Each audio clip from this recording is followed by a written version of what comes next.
يا أيها الذين آمنوا اتقوا الله حق تقاته ولا تموتن إلا وأنتم مسلمون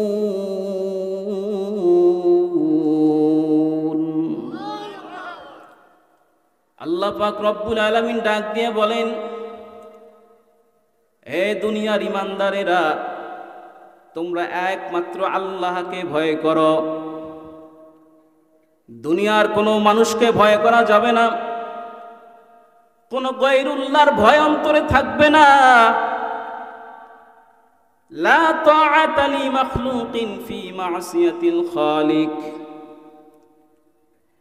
একমাত্র আল্লাহর ভয় যখন অন্তরের মধ্যে আসবে, বেঈমান নাস্তিক মুরতাদেরা যতই আপনার সামনে অস্ত্র নিয়ে দাঁড়ায়া যাক, আল্লাহর ভয় যখন অন্তরের মধ্যে আসবে, বাতিলের সামনে আপনি নারায়ে তাকবীর আল্লাহু আকবারের স্লোগান দিয়ে দাঁড়ায়া যাবেন, বাতিলের সেই অস্ত্র কাঁপতে কাঁপতে জমিনে পড়ে যাবে, বাতিল পিছু হটতে বাধ্য হয়ে যাবে। নাস্তিকতা নিপাত যাক, দিন ইসলাম জিন্দাবাদ, কোটি প্রাণে একই আওয়াজ। খোদাদ্রোহী ছাড় পাবে না, এই বাংলায় ঠাই হবে না, মুসলমানরা জেগেছে আজ। নাস্তিকতা নিপাত যাক, দিন ইসলাম জিন্দাবাদ, কোটি প্রাণে একই আওয়াজ। খোদাদ্রোহী ছাড় পাবে না, এই বাংলায় ঠাই হবে না, মুসলমানরা জেগেছে আজ। জোর কদমে সামনে চলো, বজ্রকণ্ঠে আওয়াজ তোলো, সবাই মিলে একই তালে দাও না স্লোগান, নারায়ে তাকবীর, নারায়ে তাকবীর। দিন ইসলাম, দিন ইসলাম। ইসলামেরই জন্য দেশের হয়েছে জন্ম, ইসলামের বিরুদ্ধে গেলে দেশ হবে ভিন্ন। কথা ঠিক কিনা? ইসলামের বিরুদ্ধে যারা নিয়েছো অবস্থান, এই বাংলায় ঠাই হবে না, যাও হিন্দুস্তান। জোর কদমে সামনে চলো, বজ্রকণ্ঠে আওয়াজ তোলো, সবাই মিলে একই তালে দাও না স্লোগান, নারায়ে তাকবীর, নারায়ে তাকবীর। দিন ইসলাম, দিন ইসলাম। আল্লাহ আমাদের সবাইকে কবুল করেন, বলেন আমিন। এই জন্য সবসময় কার ভয় অন্তরে রাখতে হবে? আল্লাহ পাক রব্বুল আলামিন বলেন, ও দুনিয়ার মুসলমান ইমানদার, একমাত্র আল্লাহর ভয় অন্তরের মধ্যে ঢুকায়া নাও। আল্লাহর ভয় কেমনে আছে বুঝবেন। আল্লাহর ভয়ের তাফসীর আমি পেয়েছি দুইটা। এক নম্বর হলো, আল্লাহর ভয়ের তাফসীর হলো, বান্দা তোমরা জাহান্নামের আগুনকে ভয় করো। জাহান্নামের আগুন খুব আরামদায়ক, তাই না? हकीकत से तो दुनिया बेखबर है, दुनिया की नुमाइश पर नजर है, नमी गुयाम के आज दुनिया जुदा बश्त बहर करे के बाशी बा खुदा बश्त, सिस्ते दुनिया अज खुदा गा फिल बुदन, नई कमाशो नुकरा हो फर जिंदु जान। ভয় করতে হবে কাকে? ও মুসলমান ইমানদার, ও যুবক ভাই, ও পর্দার আড়ালের মা বোনেরা, দুনিয়ার কোনো মানুষকে ভয় করা যাবে না। আল্লাহর ভয় যখন অন্তরের মধ্যে আসবে, বান্দা তখনই গুনাহ থেকে বেঁচে থাকতে পারবে। বান্দার অন্তরের মধ্যে শয়তান সব সময় প্ররোচনা দেয়, সব সময় ওয়াসওয়াসা দেয়। আল্লাহ পাক ডাক দিয়ে বলেন, রে গোলাম, যখন আমার ভয় অন্তরের মধ্যে থাকবে, তখন গুনাহ তোমাকে আকৃষ্ট করতে পারবে না। আর একজন বান্দা যখন গুনাহের থেকে নিজেকে বাঁচায় রাখতে পারবে, রে গোলাম, তখনই ওই বান্দা পরিপূর্ণ কামেল ইমানদার হয়ে কবরে যাইতে পারবে। আল্লাহ বলেন, ইয়া আইয়ুহাল্লাযীনা আমানুত্তাকুল্লাহ, বান্দা আল্লাহকে ভয় করবা, শুধু ভয় করবা না, হাক্কা তুকাতিহি, ভয় করার মতো ভয় করো। আল্লাহ পাক রব্বুল আলামিন ইমানদারদেরকে ডাক দিয়ে বলছেন, ইমানদারেরা তোমরা আমাকে ভয় করার মতো ভয় করো। ইমানদার তো এমনিই ভয় করার কথা, কথা ঠিক না? ইমানদার তো এমনি আল্লাহকে ভয় করার কথা, কিন্তু আবার কেন বললেন ও ইমানদার তোমরা আমাকে ভয় করার মতো ভয় করো? তার মানে হলো যার মধ্যে ঈমান আছে, ঈমান থাকলেই শুধু খাঁটি মুসলমান হওয়া যায় না, ঈমান থাকলেই শুধু খাঁটি ঈমানদার হওয়া যায় না। ঈমানদারের মধ্যেই আল্লাহ নবী জানায়া দেয়, ঈমানদারের মধ্যেই কিয়ামতের দিন আমার উম্মতের মধ্যে ৭৩টা দল হবে। ৭৩টা দলের মধ্যে একটা মাত্র দল আমার জান্নাতে চলে যাবে, আর বাকি ৭২টা দল পথভ্রষ্ট হয়ে জাহান্নামে চলে যাবে। কোন বেঈমানের জন্য জান্নাত নেই। পয়গম্বর বলেন,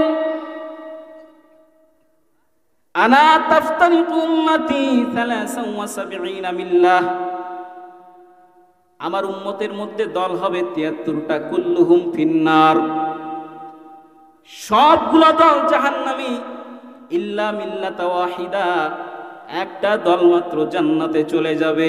সাহাবায়ে কেরাম প্রশ্ন করলেন, মা হিয়া ইয়া রাসূলুল্লাহ, সেই দলটা কোন দল ইয়া রাসূলুল্লাহ? পয়গম্বর আলাইহিস সালাতু ওয়াস সালাম জানায় দেয়, মা আনা আলাইহি ওয়া সাহাবী, আমার আদর্শ এবং আমার সাহাবীদের আদর্শ যেই দলটার মধ্যে থাকবে, ওই দল নাজাত পেয়ে আল্লাহর জান্নাতের মেহমান হয়ে যাবে। জান্নাত জব জকসে ইয়া রব কে করো, আরজু হ্যায় মাই তুঝে দেখা করো, হুর গিলমান जितनी नेमत है तू सबसे बेहतर नेमते दीदारे रू।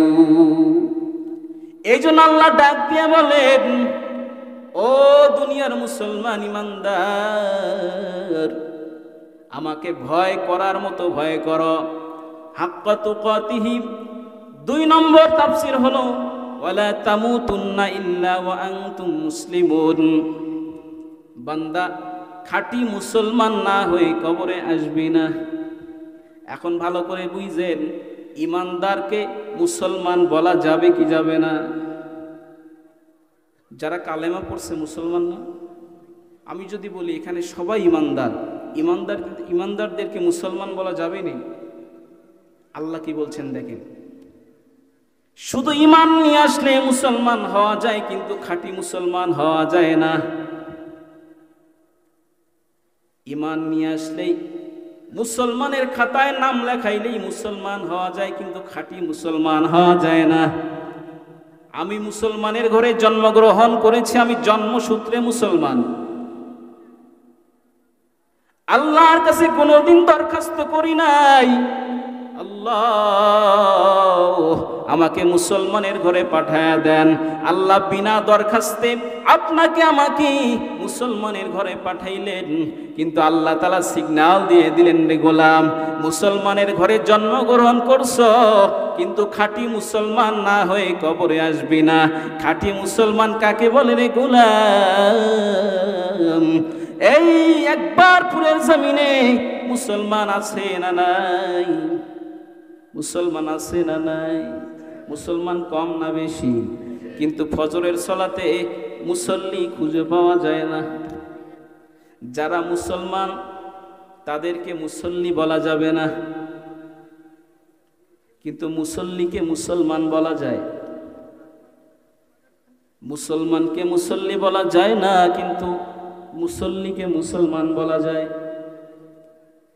ইসলামের মধ্যে শুধু আংশিক ঢুকলেই হবে না, ইসলামে পুরোপুরি ভাবে প্রবেশ করা লাগবে।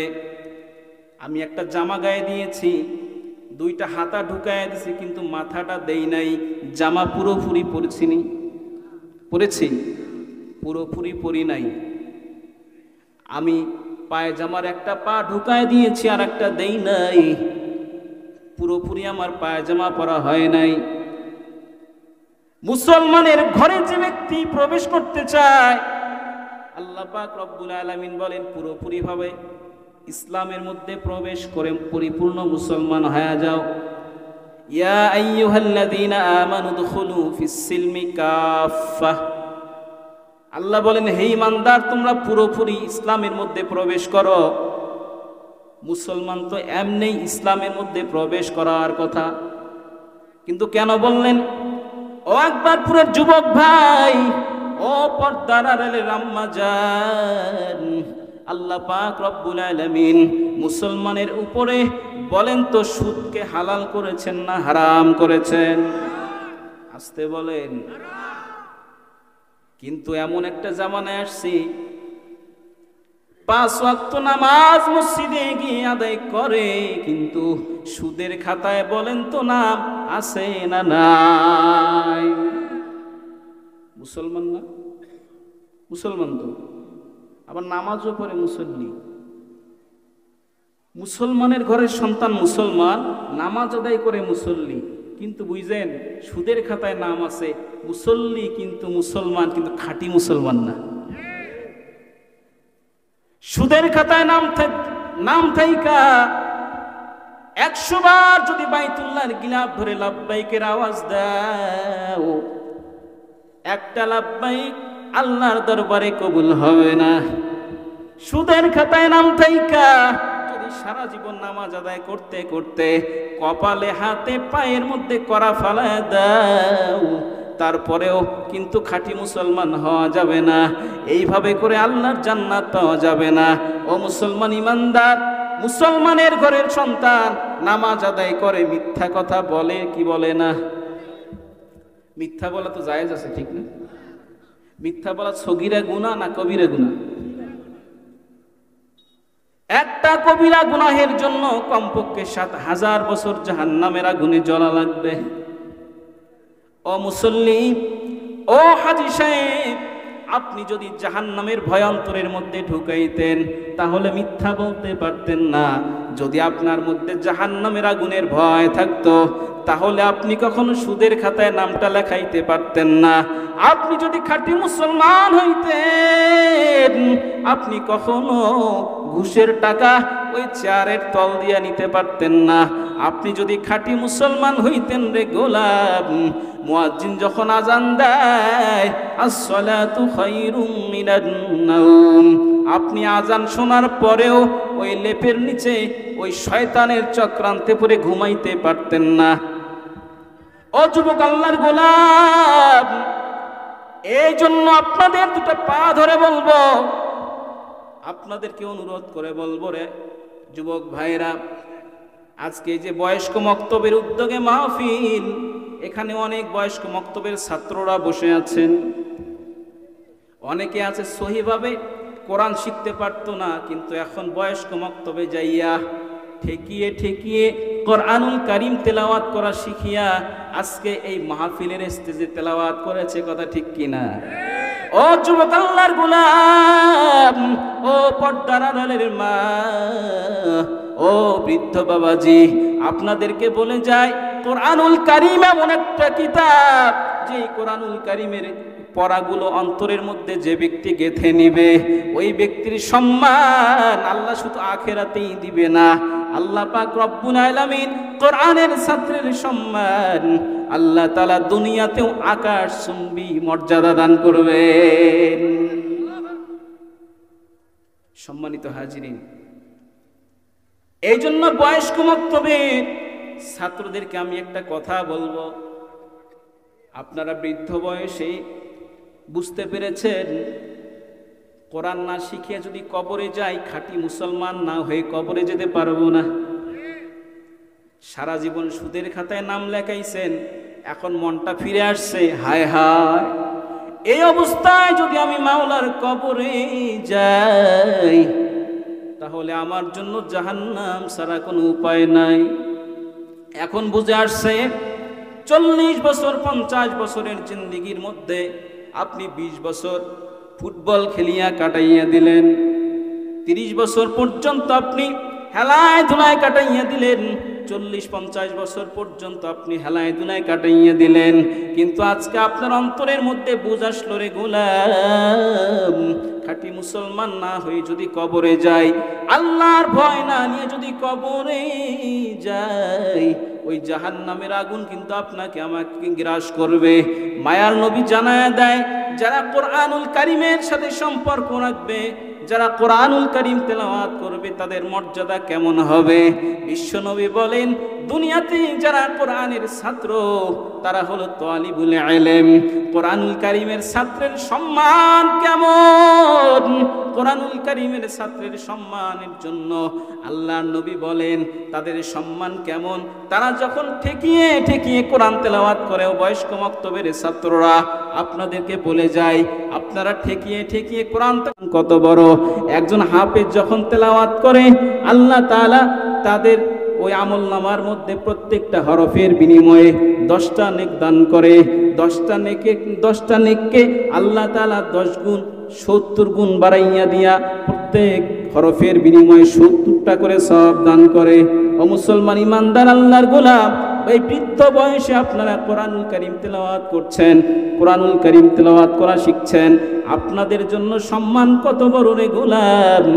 আপনাদের জন্য শুধু 70 গুণ সওয়াব না, আপনাদের জন্য 70কে 10 দিয়ে গুণ করে আল্লাহ তাআলা একটা হরফের বিনিময় 700 করে নেকি আমলনামায় লিখে দেয়। আওয়াজ করে বলেন সুবহানাল্লাহ। কোরআনের সাথে সম্পর্ক রাখার দরকার আসেনি? অনেক বৃদ্ধ বাবাজিরা আমি শুনেছি কয়েকদিন মক্তবে গিয়া আর মক্তবে যান না, শয়তান ধরেছে।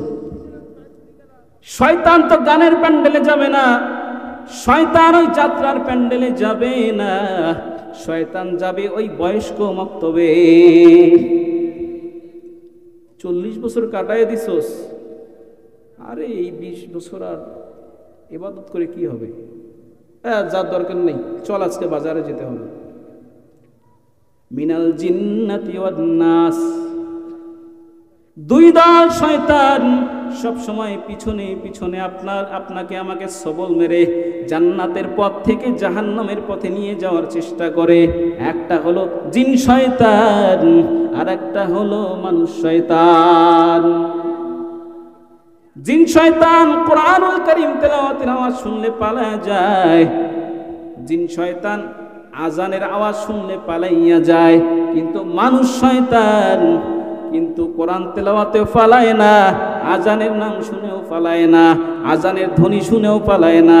জিন শয়তান তেলাওয়াতের আওয়াজ শুনলে পালায়া যায়, কিন্তু মানুষ শয়তান ওই তেলাওয়াতকৃত মানুষের সুরত ধরে ওই তেলাওয়াতকারীর পাশে বসে ওয়াসওয়াসা দিয়ে জাহান্নামের দিকে আগায় নেয়। নামাজে দাঁড়াইছে, দেখবেন অনেক মুসল্লি হাসাহাসি করে, আছে না নাই? আবার অনেকে নামাজে দাঁড়াইছে কিন্তু ধ্যান খেয়াল অন্যদিকে, আছে না নাই?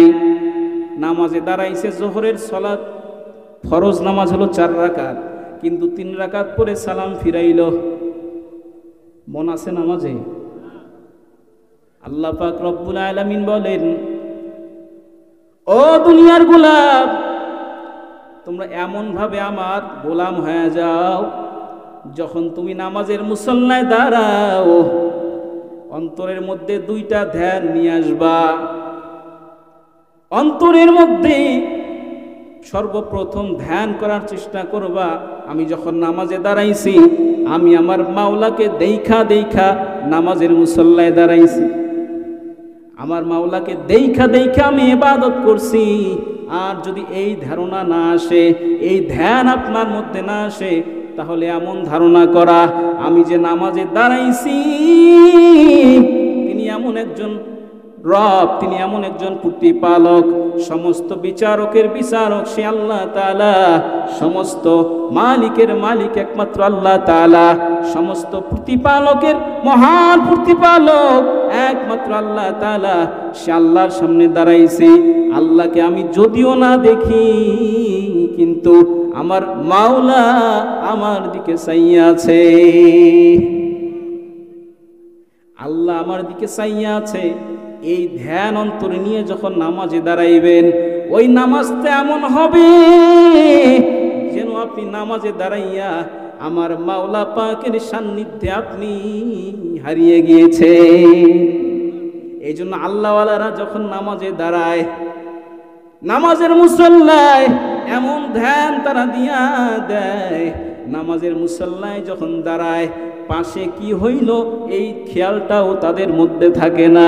আর আমাদের ঈমান এমন হয়ে গেল, আমরা নামাজে দাঁড়াইছি, এক মুসল্লি নামাজে দাঁড়াইছে, সামনে ইমাম সাহেব ইমামতি করছে, মুসল্লি পিছনে দাঁড়াইছে, ইমাম সাহেবের নামাজ শেষ হয়ে সালাম ফিরিয়ে এখন বসে আছে।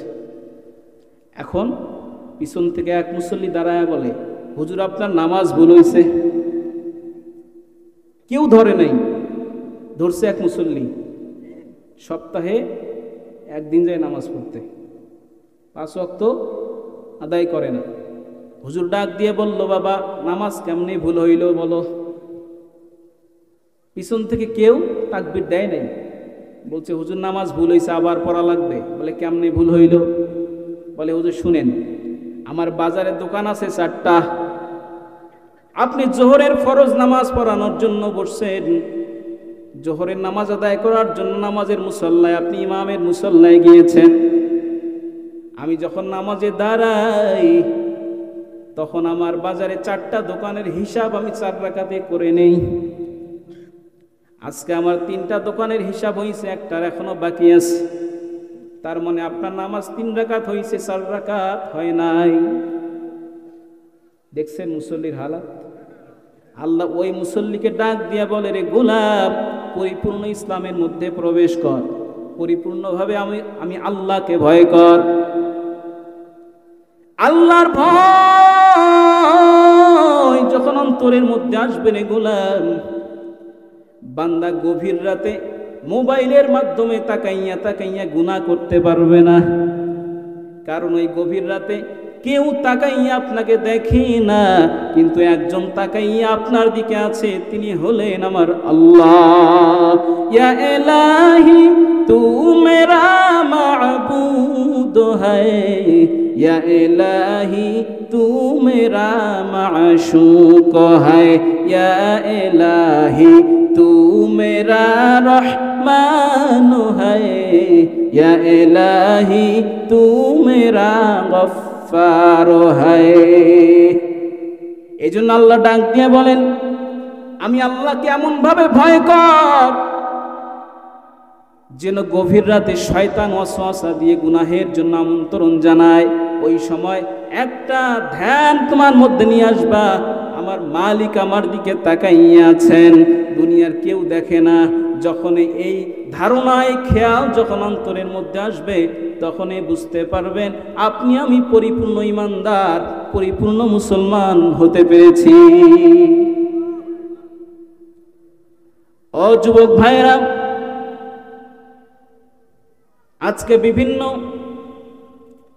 খেলাধুলার মধ্যে পড়িয়া, আজকে মোবাইলের গুনাহের মাধ্যমে পড়িয়া, সেই নামাজের সময়কে আপনি অবহেলা করিয়া দুনিয়ার বিভিন্ন গুনাহের সাথে সময় কাটায় দিচ্ছেন।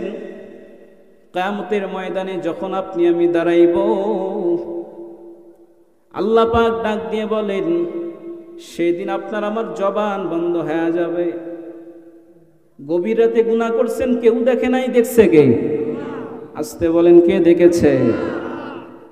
আপনি মনে মনে আল্লাহকে ডাক দিয়েছেন, দুনিয়ার কেউ শুনে নাই, কিন্তু কে শুনেছে? আল্লাহ ডাক দিয়ে বলেন, কিয়ামতের ময়দানে জবান বন্ধ হয়ে যাবে, মানুষের অঙ্গ প্রত্যঙ্গ কথা বলবে।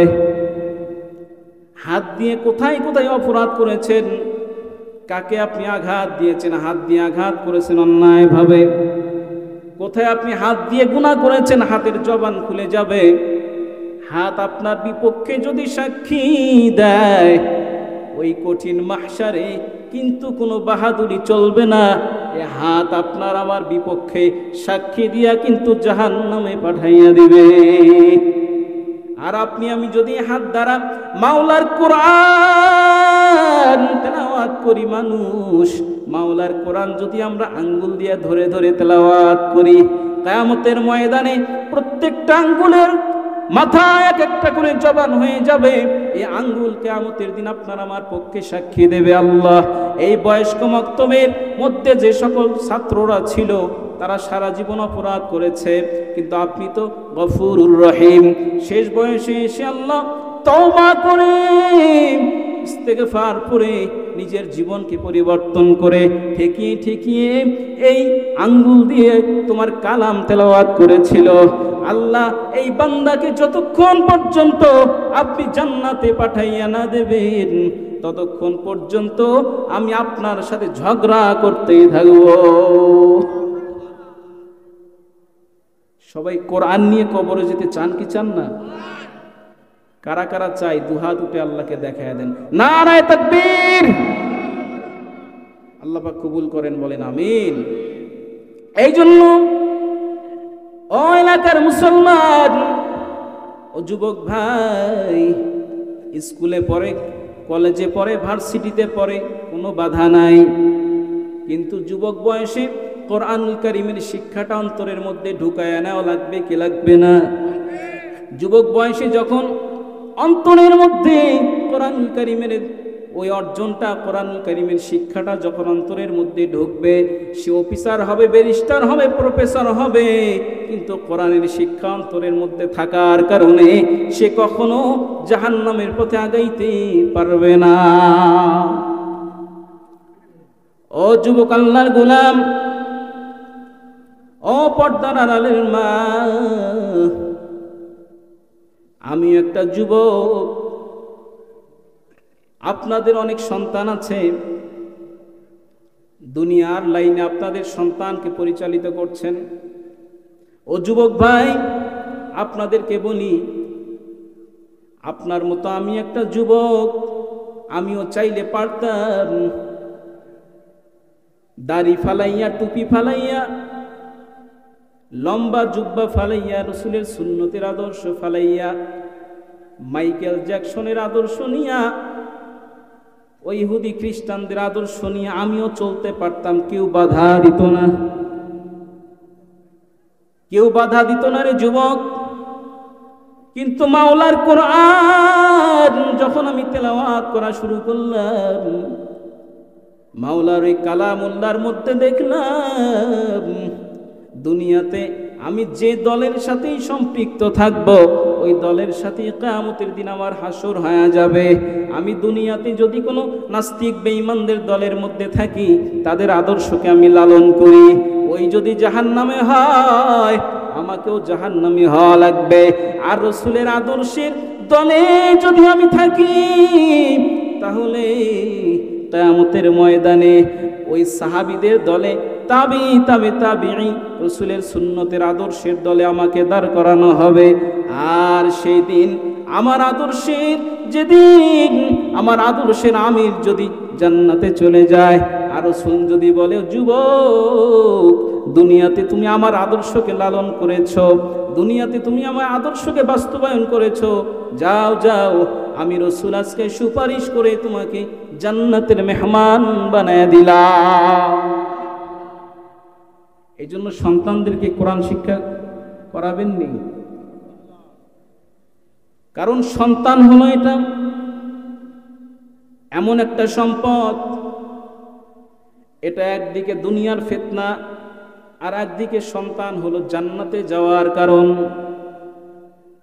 আজকে অনেক মানুষ আছে যারা সন্তানের কারণে মা বাবা পর্যন্ত লাঞ্ছিত, অপদস্থ, সন্তানের কারণে মানুষকে চেহারা দেখাইতে পারে না। আবার অনেক সন্তান আছে যাদের সন্তান জামানার বড় আলেম, জামানার বড় হাফেজে কোরআন হয়েছে। আপনারা দেখেছেন গত কয়েক মাসে প্রায় সারা বিশ্বে ফুটবল খেলায় প্রথম হতে পারে না, ক্রিকেট খেলায় অর্জন করতে পারে না। ক্রিকেট খেলায় বাংলা ওয়াশ হয়, ফুটবল খেলায় বাংলা ওয়াশ হয়, কিন্তু আল্লাহর কালামের কি কুদরত! সারা বিশ্বে 113টা দেশ 70টা দেশকে পিছনে ফেলিয়ে আমার দেশের কোরআনের সন্তান ফার্স্ট হয়ে স্বর্ণ মেডেল পায়। জোরে বলেন না আল্লাহু আকবার। ওই সন্তানের মা বাবা কত দামি, ওই সন্তানের মা বাবা কত বড় সম্মানী। কিয়ামতের ময়দানে হাফেজে কোরআনের সন্তানকে নূরের মুকুট পরানো হবে। সুবহানাল্লাহ বলবেন না? কিয়ামতের দিন হাফেজে কোরআনের সন্তানকে নূরের তাজ পরানো হইবে। কিয়ামতের দিন সমস্ত মানুষ উলঙ্গ হয়ে দাঁড়াবে, সমস্ত মানুষ উলঙ্গ হয়ে দাঁড়াবে। কিন্তু হাদিসের মধ্যে পাইলাম কিয়ামতের দিন যখন ওই হাফেজে কোরআনের বাবা মা যখন দাঁড়াবে কিয়ামতের ময়দানে, আল্লাহ পাক রব্বুল আলামিন কুদরতি ভাবে জান্নাতি পোশাক পরিধান করাবেন। কিয়ামতের ময়দানে ইয়াউমা ইয়াফিরুল মারউ মিন আখিহি ওয়া উম্মিহি ওয়া আবিহি ওয়া সাহিবাতিহি ওয়া বানিহি। যেদিন সন্তান পিতাকে চিনবে না, মা সন্তানকে ভুলে যাবে, স্বামী স্ত্রীকে চিনবে না, স্ত্রী সন্তানকে ভুলে যাবে, স্ত্রী স্বামীকে ভুলে যাবে। ও মুসলমান ইমানদার, সেই কঠিন মাহশারে আল্লাহ পাক রব্বুল আলামিন একদম যুবককে পাওয়ার দিয়ে দিবেন, এক্সট্রা পাওয়ার দিয়ে দিবেন। যারা মা বাবাকে ভুলবে না, যারা স্ত্রীকে ভুলবে না, যারা স্বামীকে ভুলবে না, এরা হলো কোরআনের হাফেজ এবং কোরআনের হাফেজা। এরা মা বাবাকে ছাড়া কখনো আল্লাহর জান্নাতে প্রবেশ করবে না। কিয়ামতের ময়দানে একদল যুবক এইরকম দাঁড়ায়া থাকবে। আল্লাহ পাক রব্বুল আলামিন বলবে তোমরা জান্নাতে চলে যাও। আল্লাহ পাক রব্বুল আলামিনের কাছে ওই যুবকের দল আবদার করে বলবে, ও আল্লাহ আমরা জান্নাতে যাব না, জান্নাতে যাব না। বলে কেন জান্নাতে যাবা না? আল্লাহ পাক রব্বুল আলামিনকে ডাক দিয়ে বলবে, ও দয়ার মালিক, দুনিয়াতে আমি যখন ছিলাম আমাকে আমার বাবা কষ্ট করে রিক্সা চালাইয়া মাথার ঘাম পায়ে ফালাইয়া আমাকে হেফজোখানায় দিয়ে আসছিল। আমার মা কত কষ্ট করে রান্না করে, আমি বোর্ডিংয়ের খানা খাইতে পারি না, আমি বোর্ডিংয়ের খানা খাইতে পারি না। মা এই কষ্ট সহ্য করতে পারে না। মা ওই টিফিন কেলের বাটির মধ্যে বাড়ি থেকে রান্না করে ভাত আমার জন্য পাঠায় দিত। কত কষ্ট করে করে আমার মা বাবা আমাকে মানুষ বানাইলো, হাফেজে কোরআন বানাইলো। আল্লাহ ওই মা বাবাকে যতক্ষণ পর্যন্ত আমি নিতে পারবো না, ততক্ষণ পর্যন্ত আমি জান্নাতে ঢুকবো না। জোরে বলেন না আল্লাহু আকবার। ও বৃদ্ধ বাবাজি, ও একবার পুরের যুবক, ও পর্দার আড়ালের মা বোনেরা, আপনাদের কত কপাল ভালো যাদের সন্তান হয়েছে জামানার বড় হাফেজ, যাদের সন্তান জামানার বড় আলেম হয়ে গিয়েছে। আপনাদের কপাল কত ভালো যাদের সন্তানের কাছে হাজার হাজার মানুষ দোয়ার জন্য দৌড়ায়। আর যাদের সন্তান দুনিয়াতে বিভিন্ন মদের আড্ডা, জুয়ার আড্ডা, ফেন্সিডিলের আড্ডা, লুড্ডুর আড্ডা, ক্যারম বোর্ডের আড্ডায় যায়। অনেক সময় মুরব্বীরা তাদেরকে ধমক দিয়ে বলে, তোমার বাবার নাম কি, তোমার মায়ের নাম কি, তুমি কার সন্তান? এমন কপাল পোড়া বলেন তো সন্তানের বাবা জমিনে আছে না নাই?